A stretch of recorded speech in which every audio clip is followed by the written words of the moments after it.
Bienvenidos a un nuevo capítulo del programa Más Conocimiento de Campus TV y la Dirección de Investigación de la Universidad de Talca. En esta novena temporada del programa estamos conversando con investigadoras e investigadores de nuestra institución. En el capítulo de hoy vamos a conversar con el doctor Cristian Rojas y la doctora Karina Cerda de la Facultad de Ciencias de la Educación de nuestra universidad. Con el doctor Rojas vamos a conversar sobre el desarrollo temprano de ciertas habilidades en los preescolares y con la doctora Cerda vamos a conversar sobre el aprendizaje, el dificultoso aprendizaje del idioma español para los migrantes haitianos. Acompáñenos.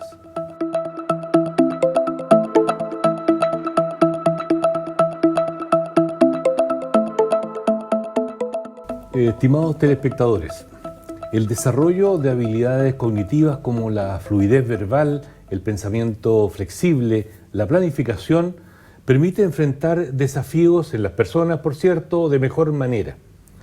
La estimulación temprana a nivel preescolar de estas conductas de las que he mencionado influyen en el aprendizaje y también en el desempeño académico de los preescolares.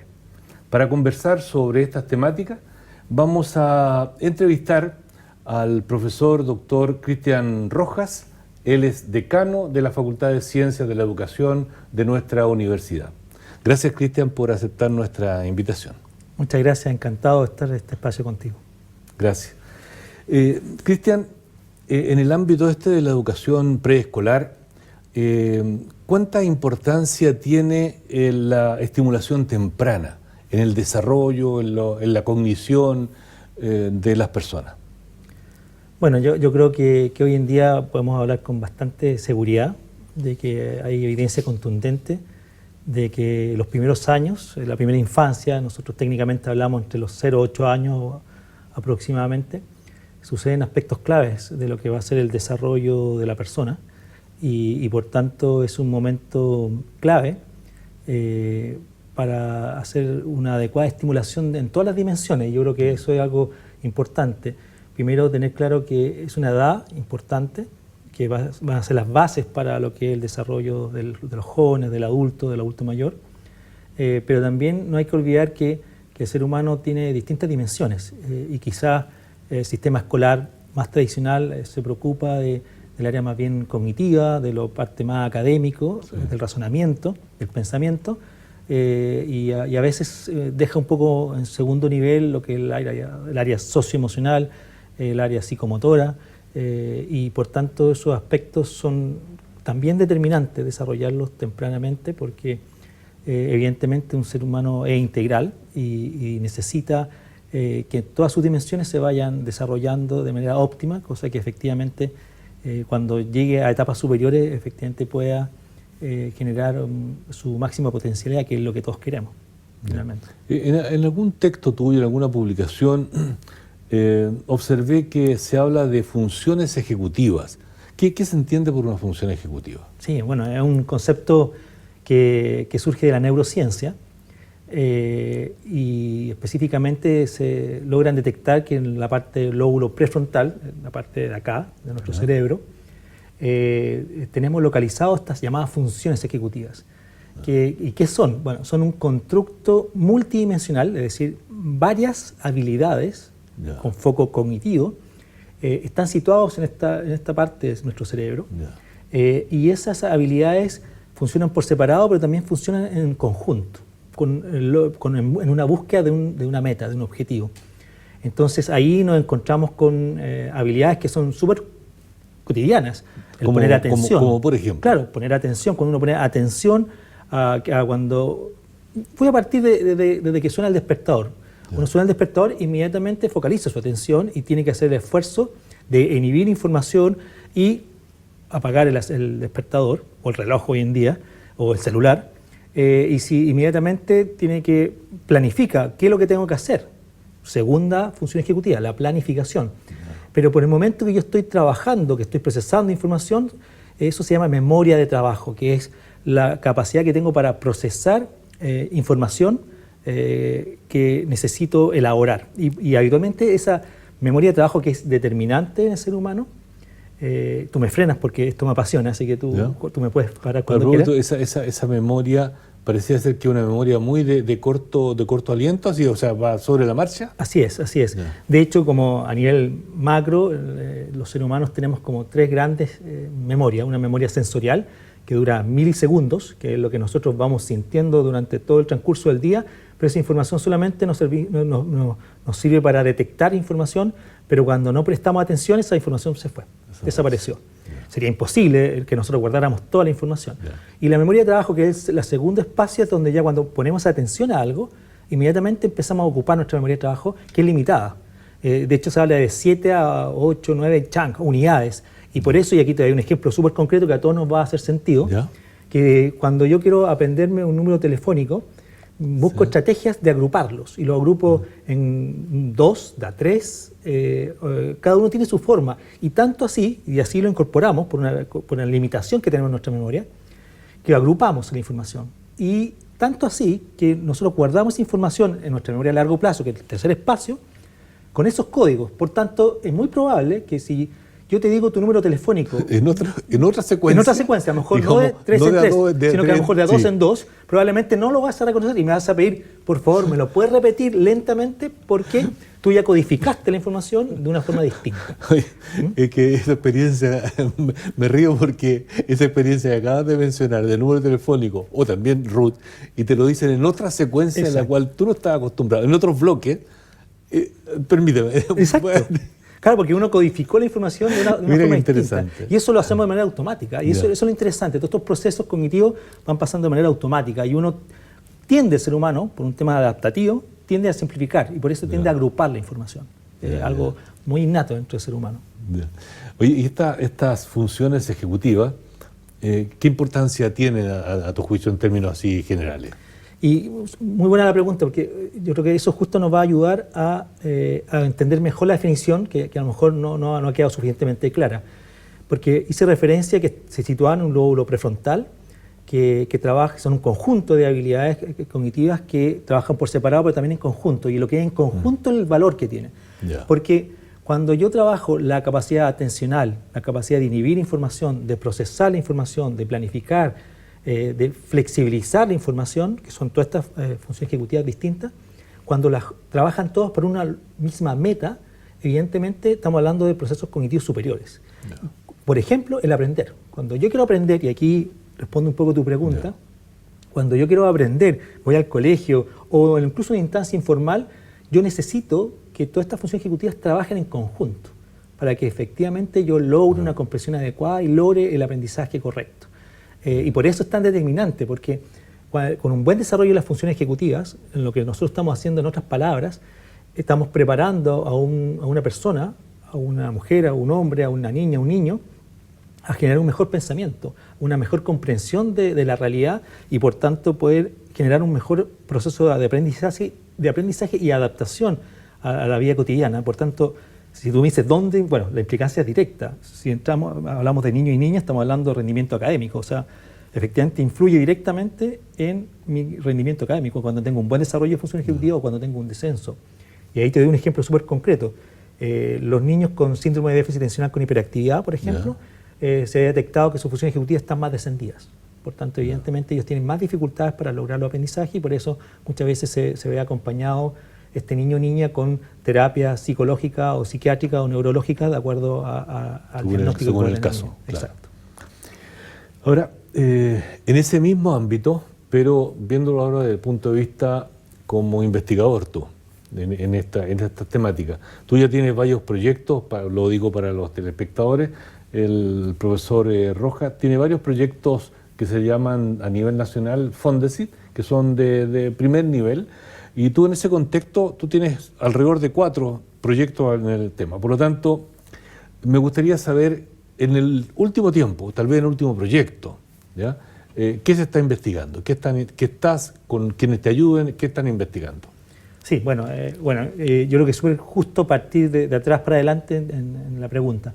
Claro, somos un equipo. O sea, yo creo que es súper importante que para los que nos escuchan que la investigación es necesaria que sea a nivel de equipo. Somos muchas personas, investigadores de Estados Unidos, investigadores de Inglaterra, de España, de Chile, trabajamos de manera conjunta hace varios años ya, para lograr efectivamente comprender mejor estos procesos que acabamos de hablar, de cómo funcionan esta función ejecutiva, la importancia de la memoria de trabajo, por ejemplo.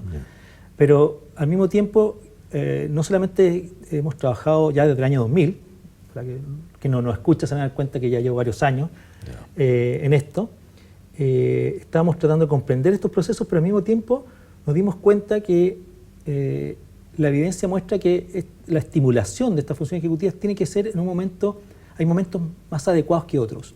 Y aunque estas funciones ejecutivas se desarrollan desde los 3, 4 años hasta alrededor de los 17, 18 años, o sea, todo el periodo escolar, se sabe que el mejor espacio, el mejor momento es justamente la primera infancia, entre los 3 y los 7, 8 años. Y nuestra investigación nos hemos situado en esa edad, trabajamos con niños de pre-kinder y hacemos un seguimiento de ellos hasta segundo básico, o sea, hacemos un seguimiento de 3, 4 años. Y en este momento nosotros, en este proyecto... Interesante, o sea, toman un grupo, una corte, exacto, y lo siguen. Exacto.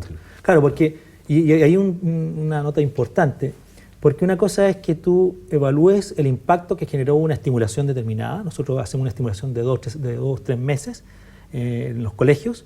Y claro, habitualmente uno post-intervención siempre puede efectivamente generar un impacto. Pero la pregunta más importante es si esto se mantuvo en el tiempo. Y eso es lo que nosotros hemos logrado observar, que efectivamente se logra mantener esa diferencia a lo largo del año. Y los datos son muy importantes. Pero antes de darte el dato... Una curiosidad metodológica, en realidad, claro, me surge ahora. Tú trabajas con niños, con preescolares, y eso significa que tienen un grupo, voy a decir, intervenido y otro grupo no intervenido. Así es. ¿Sí? Así es. Sí. Técnicamente, claro, grupo control o grupo comparación y grupo intervención. Claro, efectivamente nosotros trabajamos con una muestra aproximadamente de 180, 200 niños con intervención y 200 niños sin intervención, con mismas características, misma situación socioeconómica, etcétera, misma estimulación. Y a uno efectivamente trabajamos durante varias sesiones, 2 veces a la semana, con tablet. Y esto es algo importante porque nosotros incluimos la parte tecnológica. Y aquí quiero aprovechar este espacio tan importante de que nosotros en marzo probablemente vamos a generar un libro que es liderado por la OEI, en donde estamos haciendo un estudio de 19 países de cómo la tecnología impacta en el desarrollo de los niños en la primera infancia. Y en términos, a propósito de eso, en términos generales, ¿el impacto es positivo de la tecnología? Totalmente. La respuesta es categórica. Pero, y aquí hay un pero muy importante para que nos escuchan, yo creo que toda la evidencia muestra que sí, que puede ser un aporte significativo para el desarrollo de los niños y niñas, pero hay ciertas condiciones. Y eso yo creo que es lo importante que hay que siempre destacar. ¿Cuáles son esas condiciones? Que a algunas horas del día se suelten el computador. O sea, de partida. Y yo creo que ese comentario tuyo es súper importante, porque cualquier cosa, no solo la tecnología, cualquier cosa que un niño o niña lo haga sin ninguna planificación, sin control, evidentemente va a ser negativo. Entonces yo creo que es un muy buen ejemplo para partir. ¿Y cuáles son las otras condiciones? Que en un niño de primera infancia, los primeros 2 años se sabe muy poco, por tanto, y como se están construyendo las primeras bases, en general los primeros 2 años se intenta que los niños estén muy poco expuestos a tecnologías, y si están expuestos, horas limitadas con un adulto al lado. Y de los 3 hasta los 8 años, ¿cuáles son los elementos que tienen que estar siempre presentes? Horas limitadas, distancia, siempre se habla de alrededor de 40 centímetros de distancia, si no puede efectivamente generar una dificultad después en la vista. También por lo menos 3 horas antes de irse al sueño, porque altera también la luz azul, altera también las horas del sueño, por tanto, al menos 3 horas antes debería el niño dejar la tecnología de lado. Y siempre se ha visto, y la evidencia es contundente, cuando hay un adulto al lado, donde le da es un guía, un mediador, reflexiona lo que está jugando, haciendo, viendo, es tremendamente enriquecedor para el niño o niña. Y eso es un valor agregado que muchas veces nos olvidamos. ¿Por qué? Y aquí agrego la parte socioemocional, que lo estamos incluyendo en esta investigación en estos últimos 4 años que estamos haciendo, es que se ha dado cuenta que finalmente nosotros ocupamos mal las tecnologías porque lo ocupamos para reemplazar la entretención. Entonces el niño se cayó, le pasó algo mal, no quiere comer o quiero hacer otra cosa y lo dejo conectado. Y claro, ahí estamos dañando, porque parte de lo socioemocional implica lograr, por ejemplo, regular mis emociones. Entonces, cuando me pasa algo, estoy enojado, bueno, lo importante es conversar con el otro, no que baje mis emociones a través de una tablet.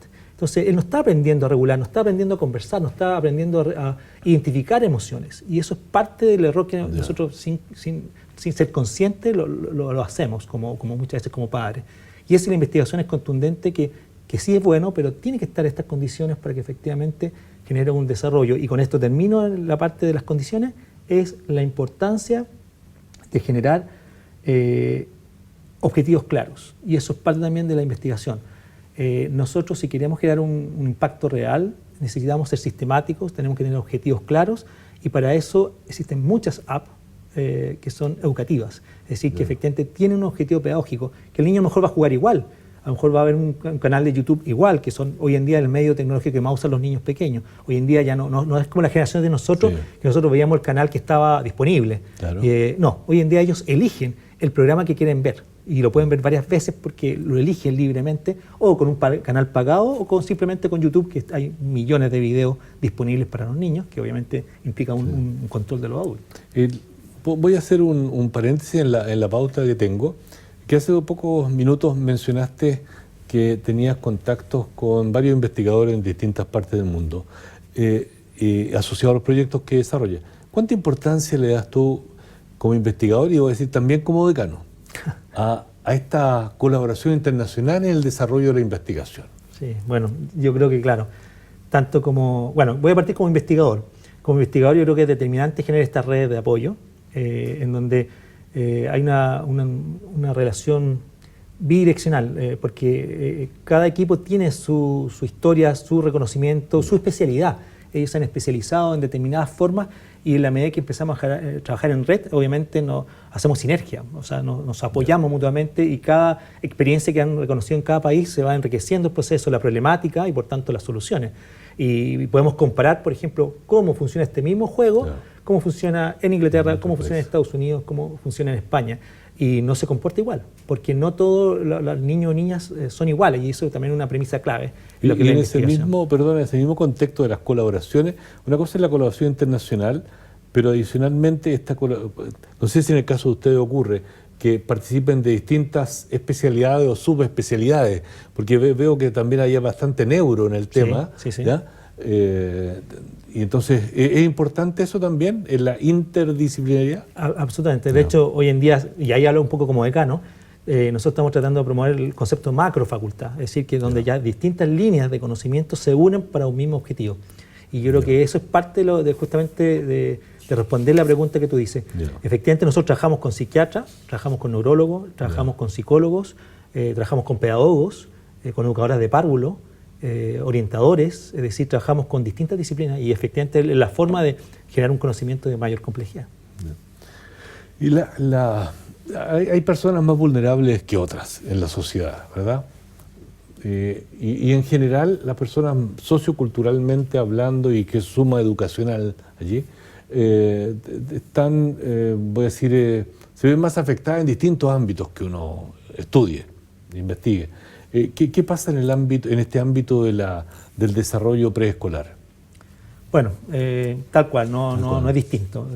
Afecta, impacta, o sea, la investigación es contundente de cómo la calidad y cantidad de interacciones que tengan los padres, los adultos, los cuidadores, la cantidad de objetos a la que se van expuestos los niños y niñas, evidentemente va a ser determinante en cómo ellas van a generar representaciones del mundo, en la complejidad, en la elaboración, en las conexiones que existen, y por tanto, efectivamente, la población vulnerable se ve afectada tanto en lo socioemocional como en lo cognitivo, porque quiero hacer un paréntesis, porque aunque tiene una base cognitiva, hoy en día se ha abierto el estudio de la función ejecutiva también a una parte que se le ha llamado como funciones ejecutivas calientes, ¿ya? Que es esa parte que es más sensible a la parte emocional. Porque efectivamente cuando uno habla de un control inhibitorio hay aspectos cognitivos y también emocionales que hay detrás. Y eso es una investigación que se ha ido complejizando justamente con el tema. Y en relación a tu pregunta, claro, además las funciones ejecutivas se ven lamentablemente perjudicadas cuando no hay una estimulación adecuada, cuando no hay un diálogo entre el papá, no hay lectura, no hay exposición a distintas situaciones.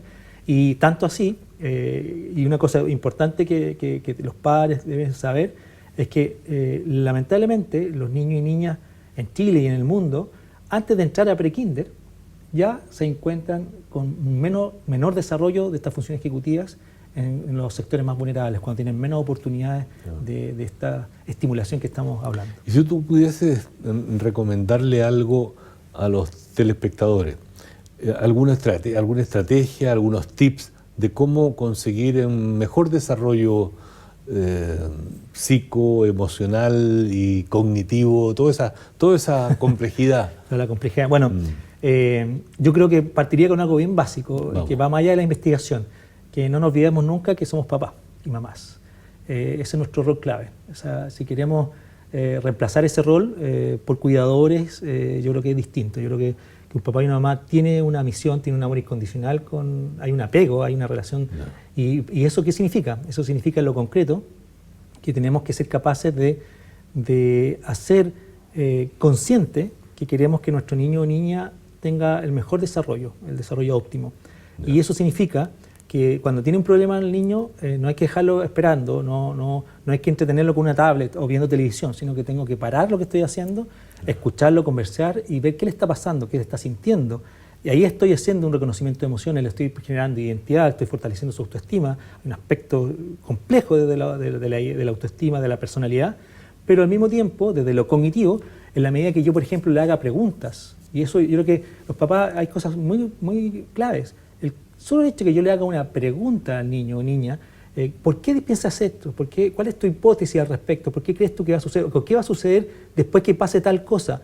Al realizar esas preguntas constantes con los niños, nosotros estamos estimulando esta función ejecutiva, estamos obligando a que el niño trabaje con su capacidad de planificación, que preste atención, y algo que hoy en día se habla mucho de lo multisensorial, que los papás, cuando por ejemplo quieren prestar atención, bueno, faciliten ese proceso, y a lo mejor no basta simplemente con llamarlo, sino que a lo mejor además se pone en el mismo nivel y a lo mejor le puede tocar el brazo para prestar más atención, y todos sus sentidos van a focalizarse en ese diálogo, en esa conversación. Sí. Todos estos detalles que parecen a lo mejor insignificantes, en la medida que uno lo hace de manera planificada, sistemática, orientado efectivamente a promover a que este niño o niña se desarrolle en todo su ámbito, yo creo que es probablemente la mejor señal. Y como tú puedes escucharme, no estoy diciendo nada del otro mundo, no estoy inventando la rueda, simplemente estoy tratando de hacer consciente de que tenemos que volver a la esencia de la interacción, del vínculo entre el adulto y el niño cuando hay una interacción y tiene que ser una interacción de calidad. Cristian, estamos llegando hacia el final de la conversación. Me gustaría saber, a tu juicio, ¿cuál puede ser el impacto de tus investigaciones, las investigaciones que haces con los otros investigadores en los alumnos de pre y posgrado? Da lo mismo, la pregunta la voy a hacer más directa. Da lo mismo que en tu caso, por ejemplo, tu caso, si tú no fueras investigador y tú eres investigador, ¿tu enseñanza sería la misma o no? O sea, yo contundentemente mi respuesta es no sería la misma. Sí. Yo creo mucho en el concepto de una universidad compleja, como la Universidad de Talca, porque nosotros simplemente no vamos a transmitir información, no vamos a replicar, sino que lo que nosotros vamos a hacer es dialogar, reflexionar sobre la información. Y evidentemente cuando uno está investigando sobre cómo sucede esto y lo ve en el día a día, de cómo niños generan el cambio, de cómo efectivamente uno ve un tremendo cambio, y aquí tengo que decirlo porque también es parte de nuestro orgullo, es que cuando hemos visto que en nuestra investigación es que hay un delta, es decir, hay una ganancia de un 12 a un 14% del desarrollo de esta función ejecutiva a los niños que se les estimula versus los que no se les estimula, solamente con 3 meses. Entonces, evidentemente el saberlo, el vivirlo, el experimentar cosas concretas, el medirlo de manera directa, no que me lo cuenten, no que lo lea, evidentemente tenemos un valor distinto. Y cuando los alumnos de pregrado, que además tengo muchos tesistas de pregrado que participan en esta línea, también estudiantes de posgrado, de magíster, doctorado y ahora recientemente un postdoctorado, evidentemente que genera un diálogo, una reflexión, una motivación distinta. Y los mismos alumnos lo reconocen. O sea, ellos saben cuando el tema que estoy hablando apasiona. Imagínate que no sé cuánto rato llevamos y para mí son 2 minutos, porque es un tema que me apasiona y podría estar hablando toda la tarde probablemente. Yo creo que sin duda el impacto en el aprendizaje, en la formación, yo creo que es totalmente distinto, porque genera un diálogo, una reflexión mucho más profunda que simplemente el conocer el autor o una idea en concreto. Sí, y el alumno lo valora, lo aprecia y lo distingue. De todas maneras. Se da cuenta. Sí. Bueno, Cristian, gracias por aceptar nuestra invitación y haber conversado en el programa Más Conocimiento. Muchas gracias por la invitación y espero que nos veamos pronto. Seguro, con un nuevo resultado. Eso. Estimados telespectadores, hemos conversado con el decano, profesor doctor Cristian Rojas, de la Facultad de Ciencias de la Educación en nuestra universidad. Hemos conversado sobre el desarrollo de habilidades del desempeño académico de los escolares. En un próximo bloque vamos a conversar con la doctora Karina Cerda.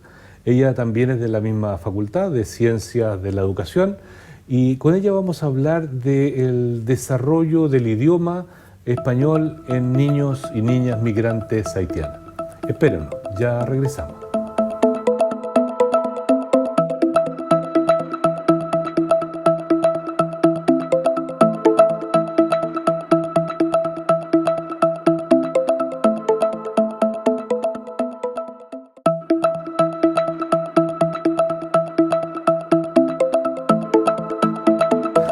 Estimados telespectadores, los niños y niñas migrantes haitianos dejan familiares, dejan escuela, dejan cultura, tema que por cierto no es fácil para ellos.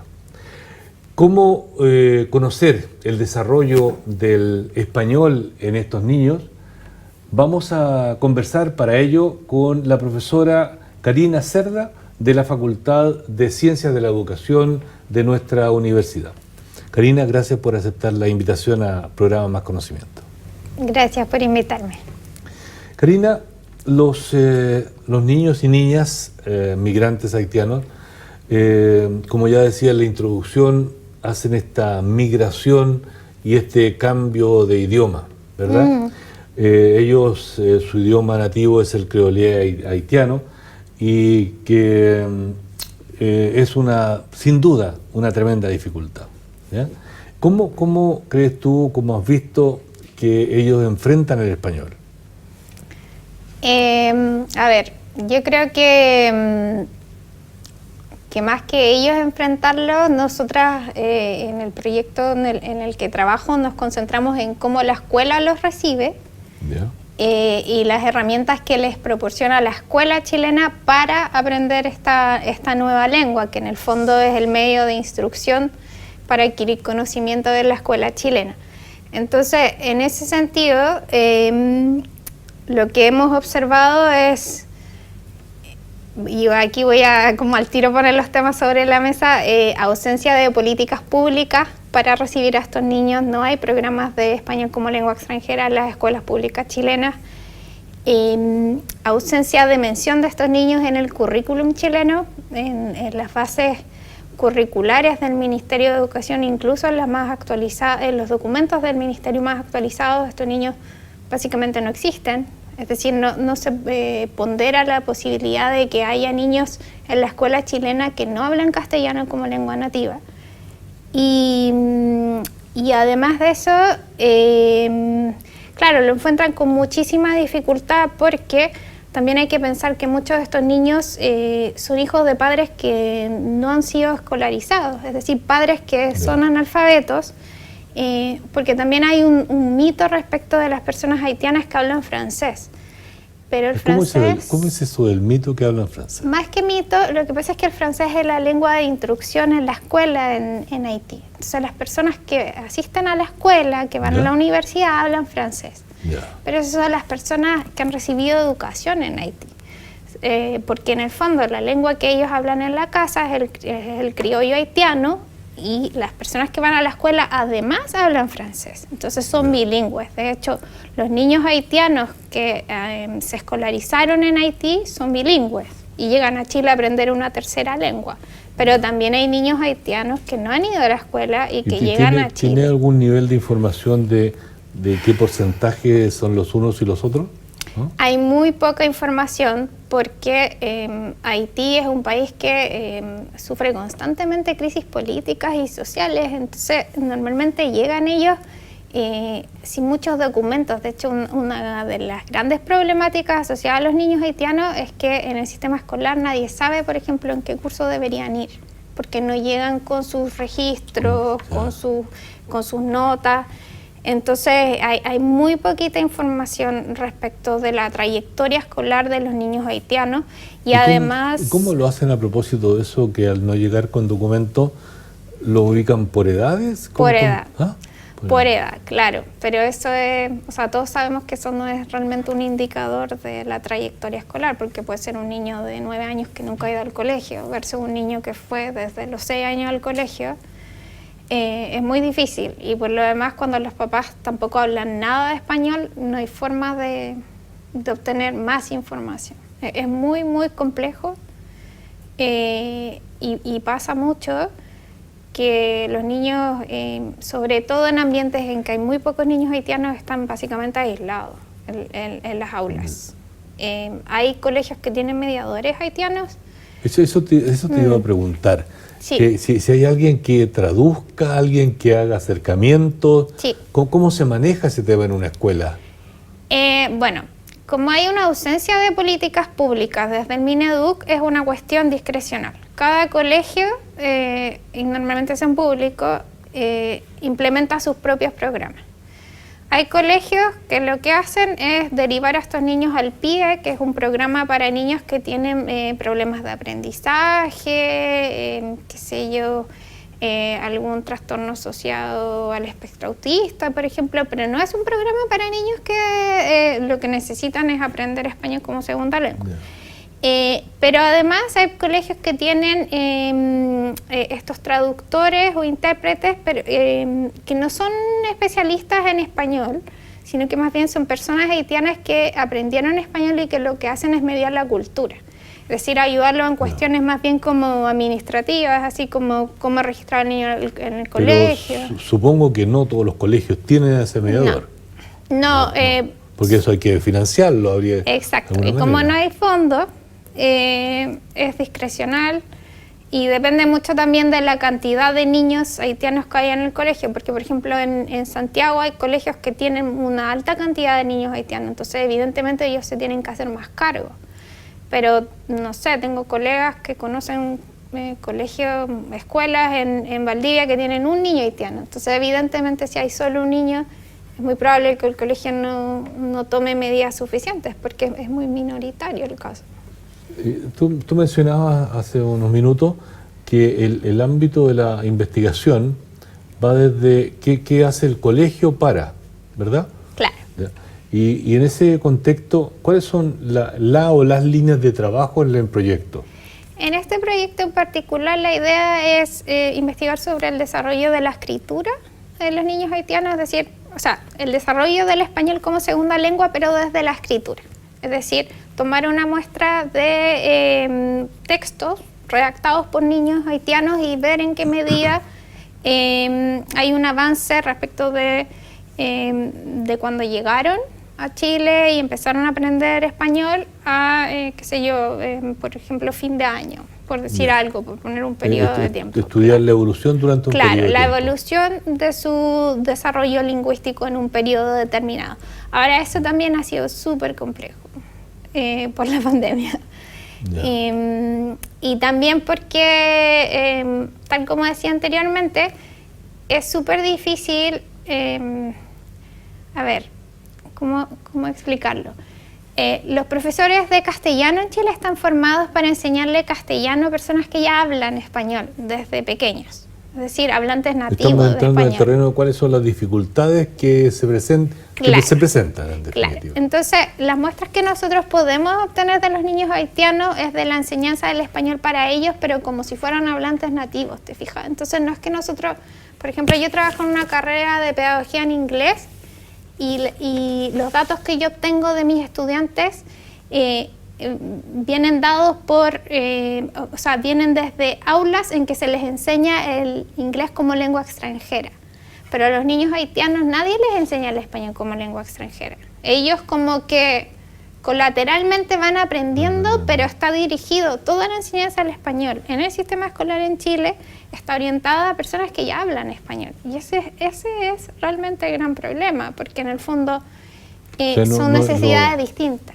Claro, los niños y niñas haitianos, migrantes, no entran a un periodo, voy a inventar, de 6 meses en los cuales le van a tratar de enseñar las bases de un español. No, nada. Entran directamente al curso que les corresponde. Entran directamente al curso que le corresponde.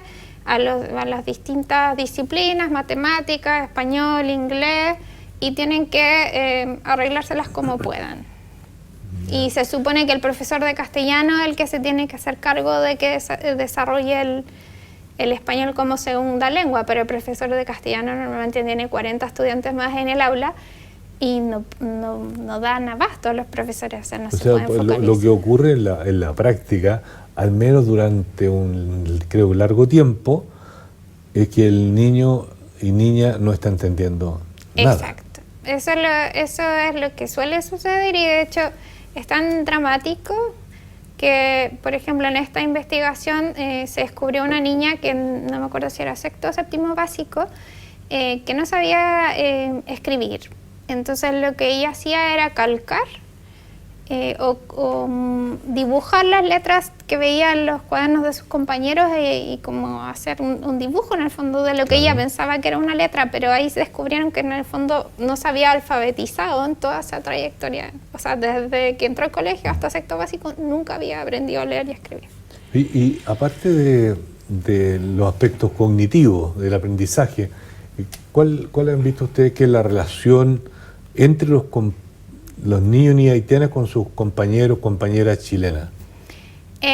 Lo que reportan los profesores, porque nosotros no hemos investigado sobre eso, pero lo que reportan los profesores sobre el clima escolar es que cuando son más pequeñitos, la multiculturalidad funciona súper bien y en general los niños se llevan muy bien.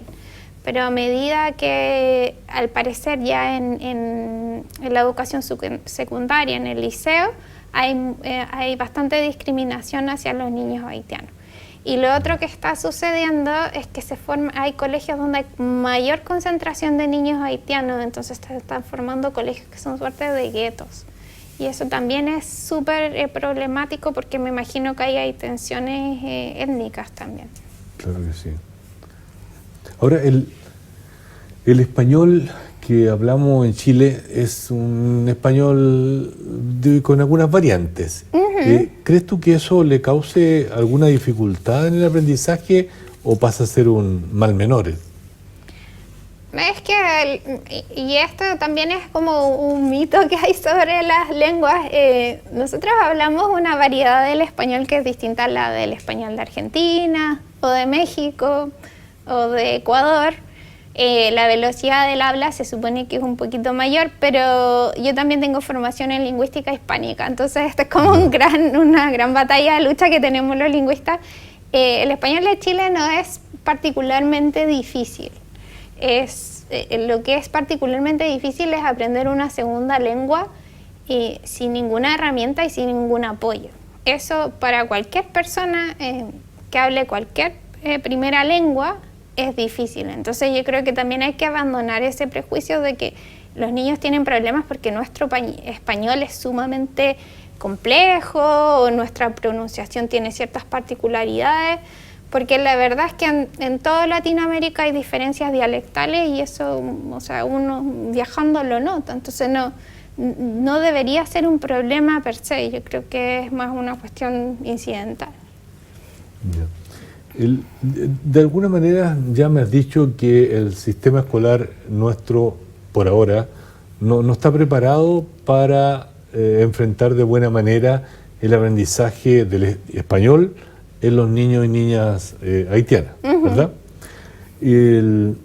Dado que este fenómeno se ha incrementado en el último tiempo, ¿cuáles crees tú que son los desafíos que tiene el sistema escolar por delante? Muchos.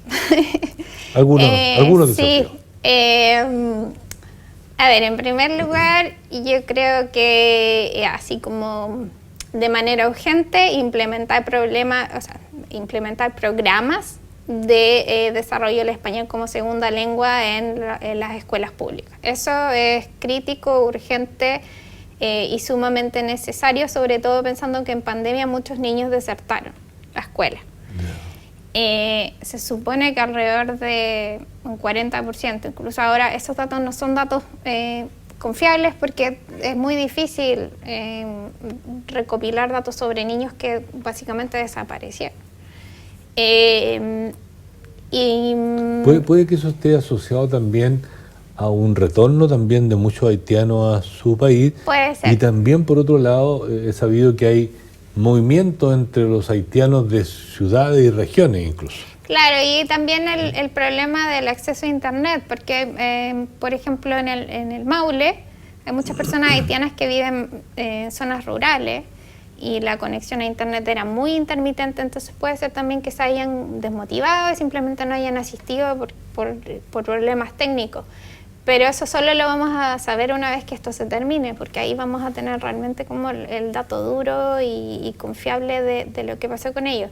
Pero yo creo que lo primero, implementar programas, pero también cambiar las políticas públicas y pensar en la escuela en Chile hoy en día como un espacio multicultural donde no todas las personas hablan español como primera lengua, donde también existe una variedad múltiple de formas de hablar español, que también es algo que vamos a tener que considerar en nuestro currículum de lengua y literatura. O sea, el currículum de lengua y literatura en Chile hoy tiene que cambiar, porque de lo contrario no vamos a poder acoger de buena manera a todos los migrantes, ya sea venezolanos, haitianos, porque ellos no existen en nuestro currículum hoy en día, no figuran. Nuestro currículum está hecho para alguien que nació en Chile, se crió en Chile y que cuenta con un anclaje cultural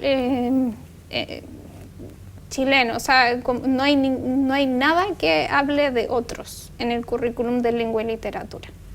Ya. Cuando tú hablas de programa, estoy pensando en los desafíos, pero cuando hablas de programa de enseñanza del español, significa que independientemente de los cursos de castellano, matemática, etcétera, exista un curso, un programa o varios cursos en secuencia, en paralelo, previos, como sea, claro. pero trabajar ese tema. Sí, o sea, yo creo que tendría que ser en paralelo. Bueno, ahí depende mucho también del modelo que uno quiera seguir, porque hay distintos modelos de enseñanza de segunda lengua. Hay lugares donde los estudiantes cuando migran llegan primero a un programa que es solo para extranjeros y una vez que ellos aprenden la lengua se integran como el programa regular. Hay otros programas... ¿Eso has sabido de algunos lugares en Chile que lo hacen así? No, eso es en Estados Unidos, que también tienen múltiples formas de hacerlo. En otros países enseñan en la lengua nativa de los estudiantes, es decir, un país con muchos recursos podría concebir enseñarle todos los ramos a los niños en creol haitiano o en francés. Ahí tendrían que tomar una decisión, pero esas son cuestiones que tendrían que verlos un grupo de expertos, porque también tenemos que pensar en cuál es la capacidad real que tiene nuestra escuela y claro. Si tenemos profesores formados para eso, que no tenemos en las universidades en este momento. No hay profesores de castellano que se formen para enseñar español como lengua extranjera. Claro. Estamos llegando hacia el término de nuestra conversación. Me gustaría saber si las investigaciones que ustedes están realizando pueden ser un aporte a este problema de la enseñanza del español en nuestro sistema escolar. Yo espero que sí. Hemos hecho hartos también análisis para ver en qué medida el sistema contempla la existencia de estos niños. Entonces me parece que sí. Hemos también mirado los instrumentos que usa el Ministerio para medir la calidad de la educación, porque tampoco los niños migrantes figuran en esos instrumentos, solo se contempla, en general se basan en el CIMSE, y el CIMSE es una prueba que también está diseñada para alguien que tiene un manejo nativo del castellano. Entonces yo espero que sí, yo creo que van a tener un eco, ahora muy probablemente a largo plazo, igual porque en este momento en educación hay cuestiones muy críticas como el retorno a las aulas, entonces se vienen muchos cambios, pero nosotras esperamos y tratamos de, en la medida de lo posible, difundir nuestra investigación y tratar de llegar a la mayor cantidad de espacios posible. Bien. Gracias, Karina, por conversar y aceptar la invitación al programa Más Conocimiento. Gracias. Estimados telespectadores, estimadas telespectadoras, En este capítulo de Más Conocimiento hemos conversado con el decano de la Facultad de Ciencias de la Educación, profesor Dr. Cristian Rojas, sobre la importancia del desarrollo de habilidades cognitivas en el desempeño académico de los estudiantes preescolares particularmente. Y en este segundo bloque hemos conversado con la profesora doctora Karina Cerda, también de la Facultad de Ciencias de la Educación, sobre el desempeño, el desarrollo en realidad del español entre los niños y niñas haitianas, migrantes haitianos. Gracias por acompañarnos y nos vamos a ver en un próximo capítulo de Más Conocimiento. Hasta pronto.